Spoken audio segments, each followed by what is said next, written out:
Welcome to IELTS Self-Peep MasterPrep, your trusted source for real exam-based practice tests.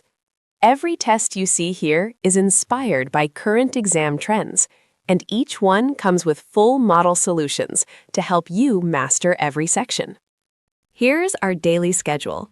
IELTS tests drop every morning at 7:30 a.m. Eastern, and CLP tests every evening at 5:30 p.m. Eastern. No matter which exam you're preparing for, we've got you covered every single day.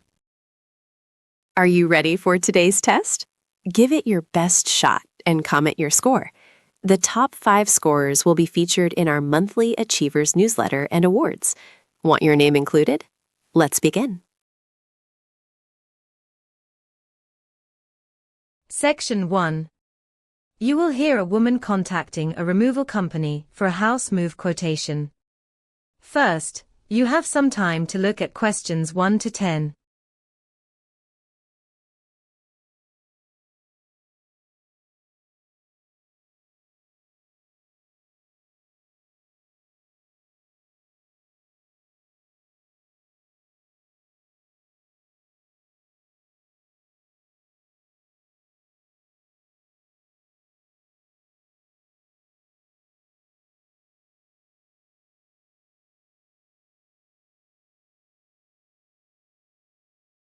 Now listen carefully and answer questions 1 to 10. Good morning, Greenfield Removals. How can I help you? Oh, hello. Yes, I'm looking to get a quotation for a house move, please. Of course, I'd be happy to help with that. Could I start by taking your name? Yes, it's Pemberton. That's Pemberton. And my first name is Laura. Lovely, thank you, Mrs. Pemberton. And could I take a contact number for you? Sure, it's 07944 863 215. Right, got that. And the postcode of the property you're moving from? It's CR5 4HJ. CR5 for HJ. And whereabouts are you moving to, if you don't mind me asking? Well, we've just had our offer accepted on a place in Guildford, so we're quite excited about it actually. Oh, how lovely. Congratulations. And do you have a date in mind for the move? We're hoping for the 14th of June. That's when completion is set for, fingers crossed. The 14th of June, right. Now I just need a few details about the property itself. What type of property are you currently in? It's a semi-detached house, with 3 bedrooms. 3 bedrooms, fine.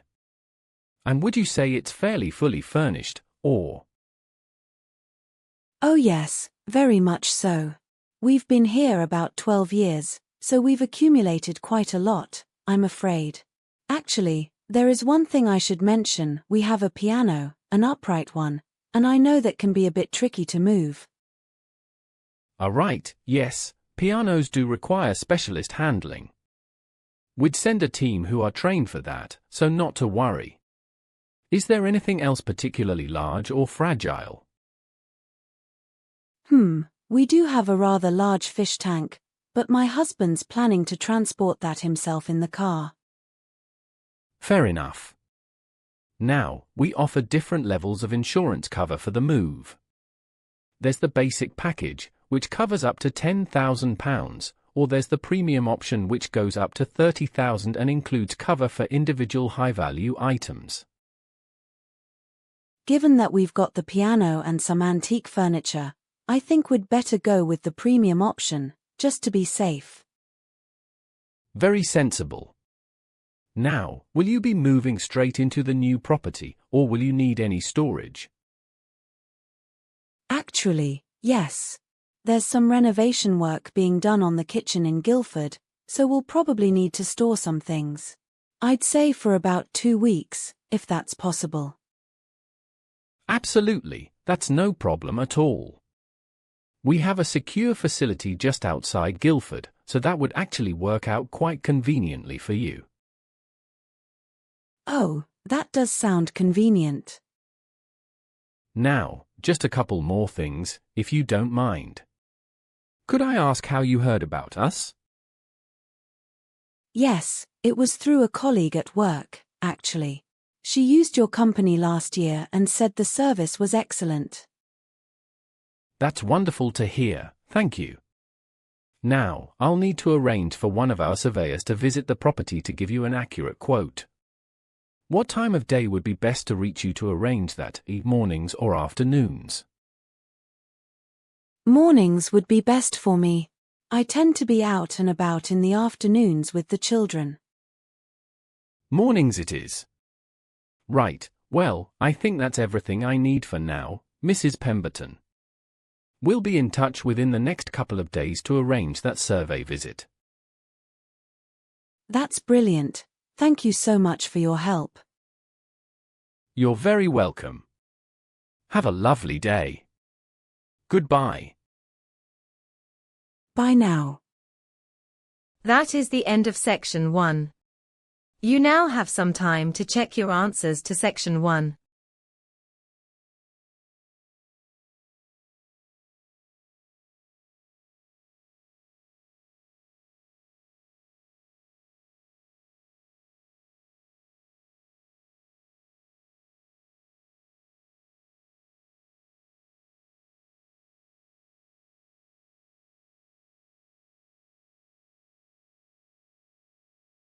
Section 2.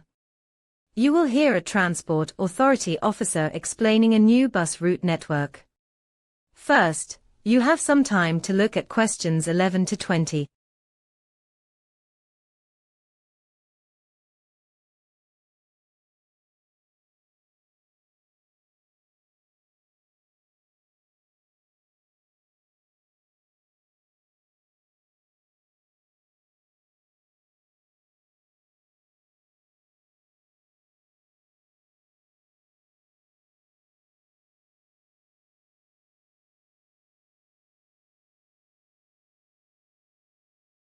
Now listen carefully and answer questions 11 to 20.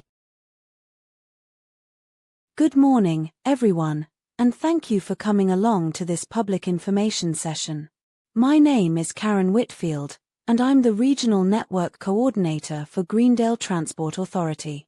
I'm here today to tell you all about our brand new bus route network, which launches on the 15th of July this year. So, first of all, why are we making these changes? Well, we carried out a large-scale passenger survey last autumn, and the number one complaint was not about fares or comfort, it was actually about frequency. People told us buses simply didn't come often enough, particularly in the evenings. So the entire redesign has been shaped around increasing how often buses run. Now, let me give you a quick overview. The new network will consist of 12 routes in total, which is actually 2 fewer than we currently operate. However, don't worry, we haven't cut coverage. Instead, we've merged several overlapping routes to eliminate duplication and make things simpler for passengers. One of the biggest changes concerns Route 7, which currently runs from the railway station to the university. Under the new plan, Route 7 will be extended all the way out to Meadow Park Hospital. This was a direct response to feedback from elderly residents in the eastern suburbs, who found it very difficult to reach the hospital by public transport. In terms of ticketing, we're introducing a contactless payment system across the whole fleet. Paper tickets will still be available, but only from the driver. You won't be able to buy them at the terminal kiosks any longer, as those will be converted to digital information points instead. Now, regarding the fare structure.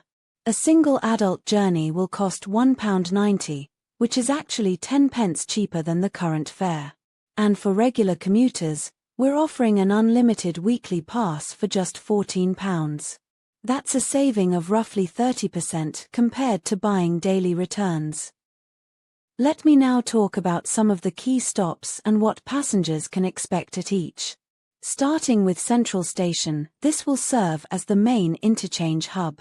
It's being completely rebuilt and will feature a heated waiting area, which I know many of you have been requesting for years. Riverside Shopping Centre will have a new real-time digital display board installed, so passengers can check exactly when the next bus is due. At the Old Town Hall stop, we're adding dedicated bicycle parking so that cyclists can combine cycling with bus travel more easily. The Greendale Library stop is getting improved wheelchair accessibility, we're raising the curb height and adding tactile paving. And finally, at the Lakeside Retail Park stop, a staffed information desk will be set up to help passengers who are unfamiliar with the new routes during the transition period. Now, before the launch, we'll be running a 2-week trial period starting on the 1st of July, and during that trial, all journeys will be completely free of charge. We really want people to try the new routes and give us their feedback. If you have any questions or concerns, please visit our website at greendaletransport.org, or you can call our helpline, which is open Monday to Saturday from 8 a.m. until 6 p.m. Thank you very much for your time today. That is the end of Section 2.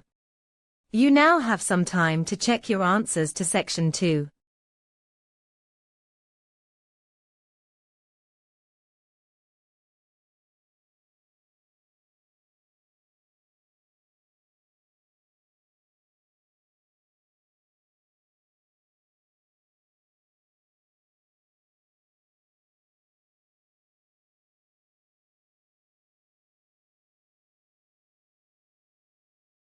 Section 3. You will hear 2 students and a lecturer debating approaches to a history project. First, you have some time to look at questions 21 to 30.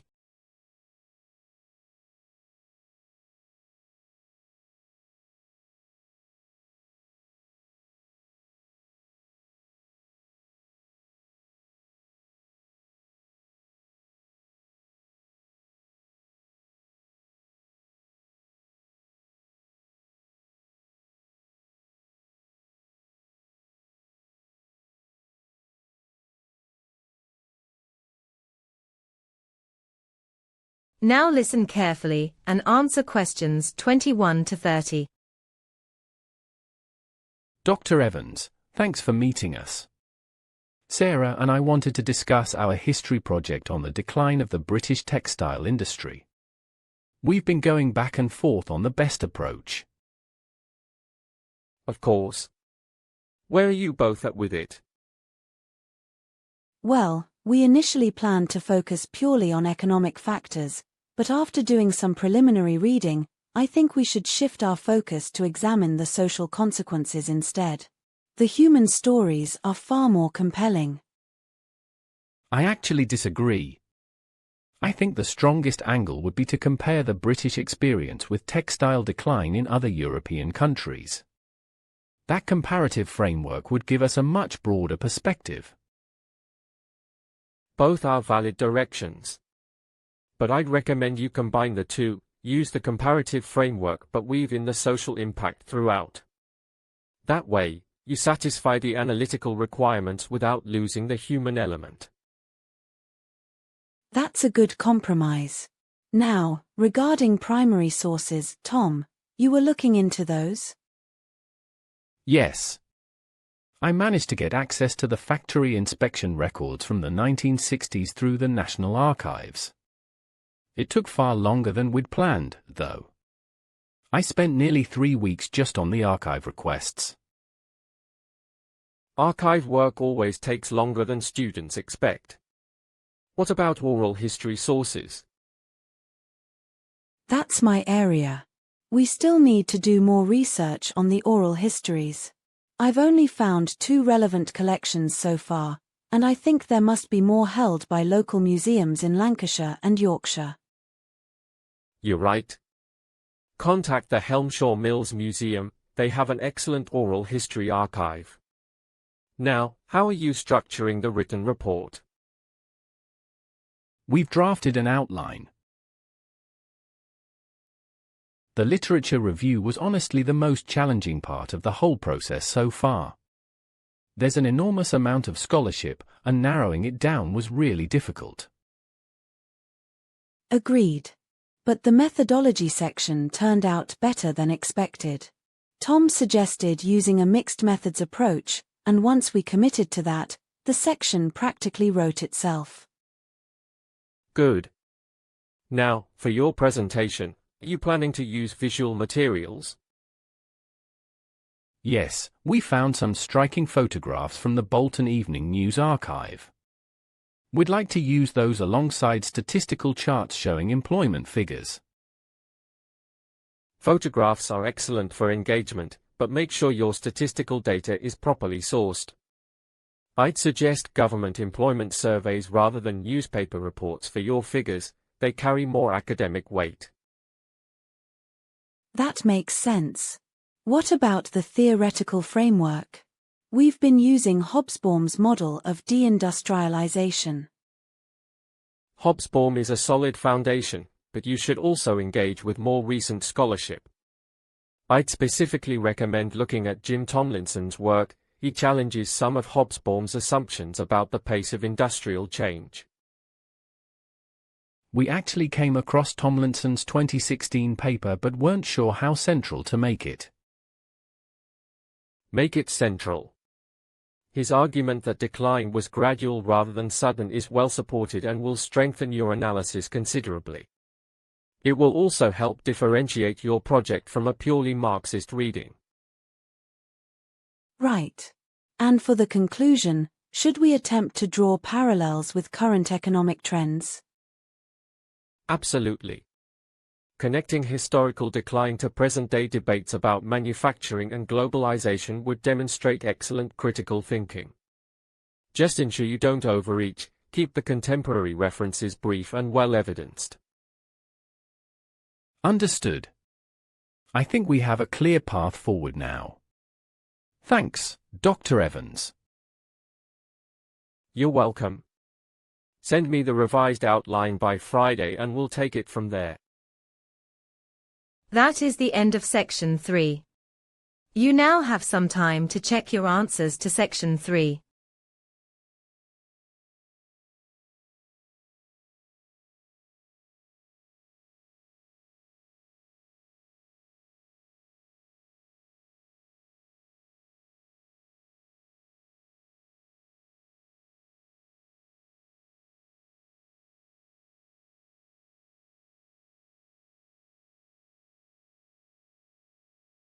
Section 4. You will hear university lecture on the neuroscience of music and its effects on the brain. First, you have some time to look at questions 31 to 40.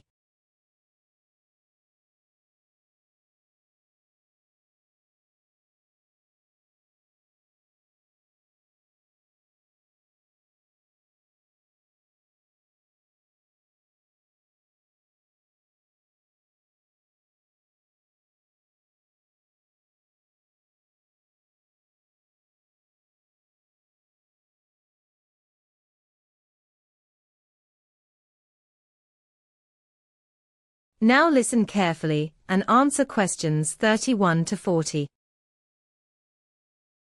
Good morning, everyone. Today I'd like to explore a truly fascinating area of contemporary research, the neuroscience of music and, more specifically, how music affects the human brain. Music is sometimes dismissed as mere entertainment, but as we'll see, its influence on neural architecture is remarkably profound. Over the past 2 decades, advances in brain imaging have allowed scientists to observe in real time what happens when we listen to, perform, or even just imagine music. Let's begin with how the brain processes music at a structural level. When sound waves from a piece of music enter the ear, they are converted into electrical signals that travel along the auditory nerve. But what makes music unique compared with ordinary noise is the sheer number of brain regions it activates simultaneously.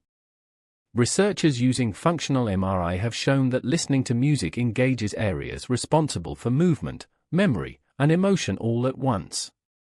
Crucially, in trained musicians, the corpus callosum, the thick bundle of fibers connecting the 2 hemispheres, is measurably larger.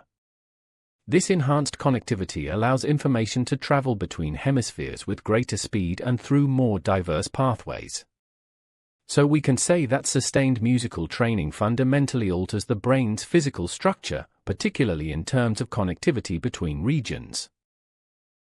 Now, the second area I want to address is music's powerful relationship with memory. Many of you will have experienced a familiar song triggering a vivid recollection of a past event, perhaps a childhood holiday or a school dance. This occurs because music activates the hippocampus, which is central to the formation and retrieval of long-term memories. What's particularly striking is research conducted with Alzheimer's patients. Even when patients have lost the ability to recognize close relatives, they can often recall lyrics to songs they learned decades ago.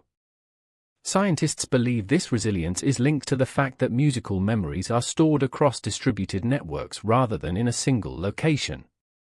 Clinicians have therefore begun using music as a therapeutic tool, and the term for this emerging clinical discipline is rehabilitation, specifically neurological music therapy aimed at cognitive rehabilitation. The third point concerns the emotional dimension. Music triggers the release of dopamine, the neurotransmitter associated with pleasure and reward. A landmark study at McGill University in 2011 demonstrated that dopamine levels peak not only during a musical climax but also during the period of anticipation just before it. This anticipation response is remarkably similar to what the brain does when expecting food or other survival rewards. Interestingly, researchers found that participants who experienced the strongest emotional responses also showed the greatest activity in a region called the amygdala, which governs the processing of fear and other intense emotions. This dual activation of reward and threat assessment circuits may explain why certain pieces of music can literally give us chills. Finally, I want to touch on the applied side, the use of music in clinical and educational settings.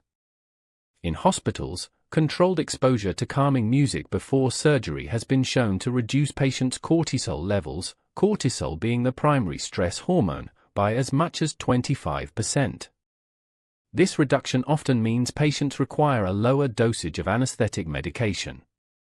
In education, a longitudinal study tracking children over 5 years found that those receiving regular instrumental instruction scored significantly higher on tests of executive function, that is, the set of cognitive skills involved in planning, focus, and self-regulation. The researchers attributed this improvement largely to the discipline of practice and the constant demand for coordination between auditory, motor, and visual systems. To sum up, then, music is far more than a pleasant diversion.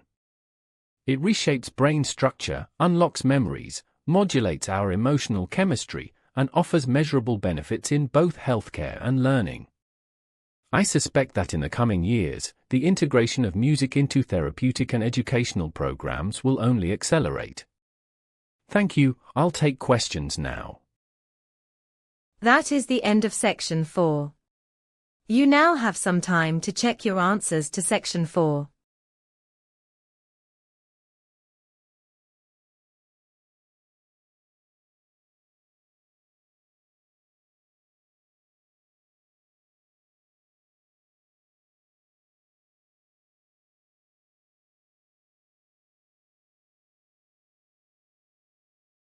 That is the end of the IELTS listening test. You now have some time to transfer your answers to the answer sheet.